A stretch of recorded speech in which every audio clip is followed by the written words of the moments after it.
目前健康有关系，这是类鼻疽的疫情是继续加悬。顶礼拜有增加4个本土的病例，今年甲已经有105个本土病例，其中有21例死亡。这些数字拢是有史以来降低的新高。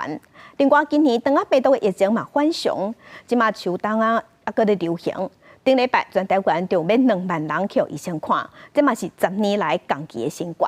而且还有一个也未满过的红婴仔。肠仔病毒重症，目前伫加护病房治疗。肠病毒的疫情持续升温，顶礼拜全台湾猛急症去看医生的，一直要到2万人，是10年来降低的新高。而且新增加一例肠病毒重症的病例，是南部还未满1个月的查某红婴仔，出生1礼拜了后是小人刷出现发烧、活力降、肝炎这症头，收到伫新生儿加护病房，经过检验了后，确认感染棘刷机病毒 B4并发症，目前搁伫大院治疗。这嘛是今年第6例肠病毒重症个案，感染源个厘清。他的同住家人啊，跟这个妈妈其实都没有感冒症状。那他在出生之后呢，其实也还没有返家。那在住院过程中的接触者呢，其实也都没有这个肠病毒的疑似的症状。所以有关他到底是从哪里感染这个肠病毒的目前这个感染源还待厘清。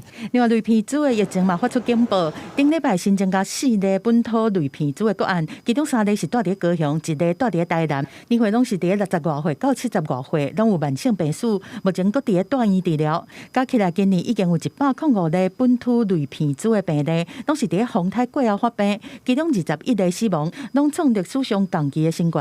疾管署警告讲，顶礼拜空瑞风台才拄过境，未来1个月都是类鼻疽感染的危险期。强风暴雨呢，造成土壤中或是污水中的一个类鼻疽的一个杆菌呢，更容易暴露在地表面上。那也因为类鼻疽杆菌呢暴露在地表面上，所以造成类鼻疽杆菌呢更容易传播。疾管署讲，今年肠病毒的疫情是真反常，一直到秋冬啊，搁伫个流行期，有可能是因为今年肠病毒的型别较侪，和进前新冠疫情的免疫负载有关系。顶礼拜全台湾拢总有265班因为肠病毒停课，其中幼儿园就有186班。按照疫情上官方会伫11月后半个月，到时头礼拜差不多有2万人看医生，到12月后半个月才会脱离流行期。记者综合报道。